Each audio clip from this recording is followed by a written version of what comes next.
जिसके कान हों वो सुन ले, जिसकी आंखें हों वो देख ले। हम उन लोगों के लिए विशेष धन्यवाद देना चाहते हैं जो हमें एसबीआई पे, गूगल पे और पेपलिंक के द्वारा हमारी सेवकाई में बोते हैं। डिस्क्रिप्शन बॉक्स में दिए हुए लिंक से आप भी बो सकते हैं।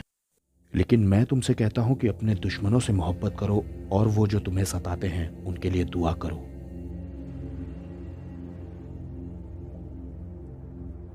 मैं आपको एक घटना बताना चाहता हूं। पीटर हमारा नया फॉलोअप कोऑर्डिनेटर है।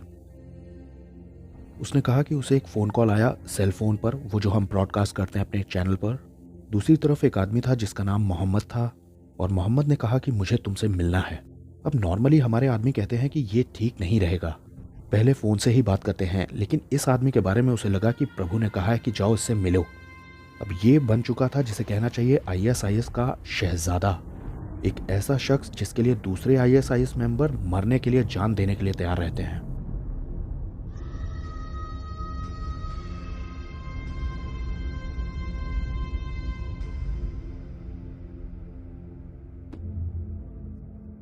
ये जो प्रिंस था ये मजहबी शख्स था आईएसआईएस में, और वो उसे एक लीडर की तरह मानते थे जो कि कुरान पढ़ाता है, वो लोगों को कुरान याद करवाता है और दूसरों को जिहाद के लिए उकसाता है। मैं कट्टरवाद में बड़ा हुआ हूँ। मैं इस्लाम को मोहम्मद के समय में वापस ले जाने के लिए बड़ा हुआ हूँ, ताकत और जंग के समय में ले जाने के लिए। हमने टोलियां बनाना शुरू किया अपने देश और इस्लाम को बचाने के लिए। एक दिन किसी ने मुझसे पूछा कि मैं एक मुसलमान हूँ क्यों। मेरे पास कोई जवाब नहीं था। मैंने ढूंढना शुरू किया कुरान में, हदीस में और सुन्ना में। मैं इस चीज का जवाब चाहता था सबूत के साथ कि अल्लाह है और इस्लाम ही सही है। मुझे कुछ नहीं मिला। प्रिंस ने सुना था कि मैं मुसलमानों में इवेंजलाइज करता हूँ। उसे मेरा नंबर मिला, उसने कॉल किया, कहा वो मुझसे मिल के बात करना चाहता है। मुझ में एक अजीब सी घबराहट थी कि वो आईएसआईएस से है, वो मुझे मारने की कोशिश कर सकता है। मुझ में एक सुकून भी था कि खुदावन मुझे बचाएंगे, क्योंकि उनका इस मुलाकात में एक मकसद है। तो मैंने अपॉइंटमेंट तय कर लिया, ये जानते हुए कि वो मुझे मार सकता है। जब मैं पीटर के पास पहुंचा तो मैं डरा हुआ था, लेकिन मैं सच ढूंढना चाहता था। तो वो गया मोहम्मद से मिलने के लिए और उसी लम्हे खुदा ने उससे बात की कि मोहम्मद के साथ बहुत बोल्डली बात करो।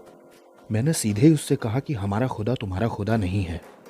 जब मैंने पीटर को सुना तो मुझे उसके अल्फाजों में गुरूर दिखा। उसके अल्फाजों ने कट्टर मोहम्मद को जगा दिया था। मेरे गुस्से की वजह से एक पल को मैं भूल बैठा था कि मैं पीटर से क्यों मिलने आया था। अचानक मुझे ख्याल आया कि मुझे उसे कैसे मारना चाहिए। इसने बहुत ही हिम्मत के साथ इस शख्स से इंजील को बांटा है, उस दाढ़ी वाले आदमी के साथ।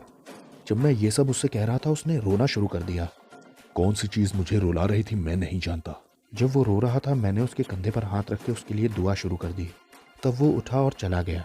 मुझे लगा कि वो शायद ठीक नहीं है। वो मिले और वो अपने अलग अलग रास्तों पर चले गए। उसने दोबारा फ़ोन किया। वो आदमी वापस आया बहुत ही टूटा हुआ। मुझे एक ख्वाब आया था कि पीटर मेरे पास आया है और उसने मुझे एक लिफाफा दिया जिसमें से खून चू रहा था। उस खून से बहुत अच्छी खुशबू आ रही थी, जैसे किसी परफ्यूम से या इत्र से आती है। जब मैंने खून देखा तो मैं डर गया और पीटर ने मुझसे कहा डरो मत, और मैं उठ गया। बाद में पीटर ने मुझे बताया कि बिना खून बहे गुनाहों की माफ़ी नहीं हो सकती। उस प्रिंस ने पूछा क्या मैं करूं कि मुझे गुनाहों की माफ़ी मिल जाए। मैंने कहा कि तुम्हें मुफ्त में दिया है खुदावन ने, तुम्हें बस उसे कबूल करना है। और फिर धीरे धीरे मैं उसे सिखाने लग गया। तो वो दोबारा मिले और मोहम्मद ने कहा मुझे तुम्हें कुछ बताना है। जब मैं तुमसे पहली बार मिलने वाला था मैंने सोचा था कि तुम्हें मार दूंगा, और आज मैं तुमसे माफ़ी मांगता हूँ। और वो मुंह के बल गिरा और उसने तौबा की।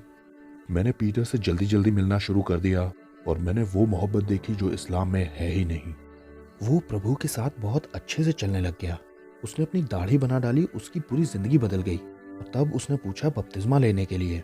मैं जैसे ही पानी के बाहर आया मुझे इतनी खुशी और जीत महसूस हुई जो मैं बयान नहीं कर सकता। अब वो बाइबल स्टडीज करवा रहा है 3 सीरियाई लोगों के लिए अपने इलाके में। मेरी राय में तो बाइबल ही सच्ची किताब है। मैंने यीशु मसीह में सच्चाई को पाया है। अब क्योंकि खुदावन को मैंने अपनी जिंदगी सौंप दी है तो मैं ये जानता हूं कि वो मुझे कभी बुलाएगा नहीं। आज पीटर और मोहम्मद दोनों मसीह में भाई हैं।